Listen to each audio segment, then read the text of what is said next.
Mearsheimer is credited for being far-seeing on the grounds that his realism um, won out in the argument about whether or not the unipolar world was going to be a success after the Cold War ended. He was skeptical, and his skepticism has played out according to his analysis of why he was skeptical. There is a problem I see in it. He regards the hope of the unipolar world as a sort of idealism that rejected his realism, basis of which is the idea that all nations strive to arrive at power, to be as powerful as they possibly can. That brings them into conflict with one another. And pragmatism leads them to make compromises because of a cost benefit analysis. And the problem that I see with that is that after the Berlin Wall came down and the Cold War ended, and the unipolar world beckoned, America was not idealistic. Its leadership was cynical, skeptical, and derogatory towards the Eurasians. So idealism didn't really play a role in it. It was the realpolitik of Bush, John Tower, and that mob that insulted and encircled Russia.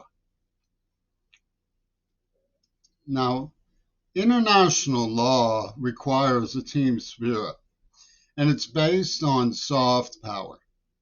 The idea that the team spirit can resist doing lip service to hard power, and that hard, powerful people who are not idealistic, they're real belligerent many times, particularly in the West, can be changed because they don't want to be seen in the light that they deserve to be seen in when they violate international law.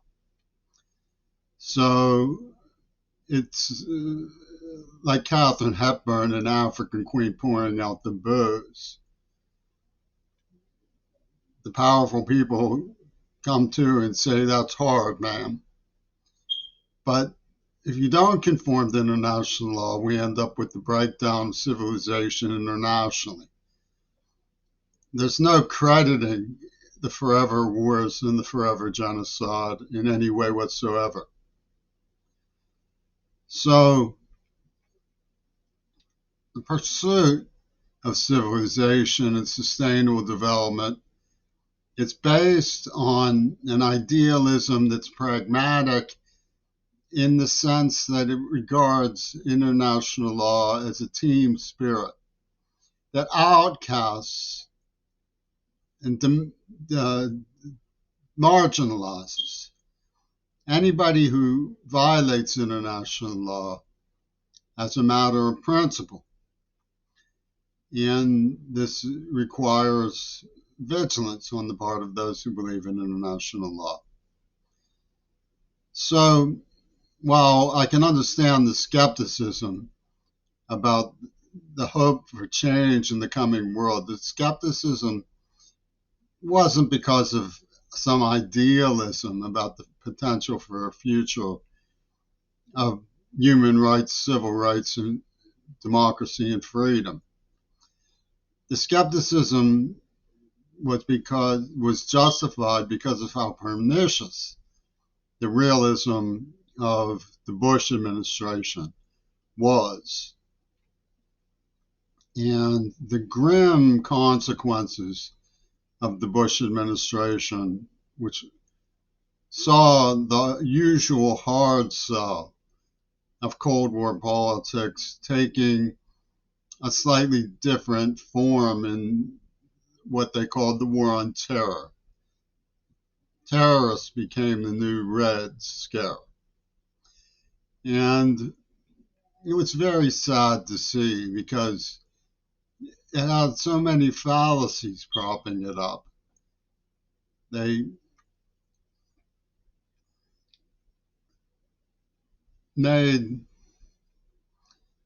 dark comedy, so to speak, of American sensibilities by lying about the reasons for invading Iraq, for example. Iraq had nothing to do with 911. I mean, they had no weapons of mass destruction, and everybody knew that. It was like Joe McCarthy holding up his list saying, this is a list of all of the people in the State Department who were in the Communist Party. There was nothing to any of it. It was like the box with the ashes of Christ in that horrible Ken Russell movie, The Nuns. When the French king, syphilitic French king, turns the box upside down, it's empty. And the nuns who are in this orgiastic frenzy pause, stare in shock, and then go back to the orgiastic frenzy. I mean, it's a very dark thing to do to the body politic. And to call it idealism is certainly nonsense.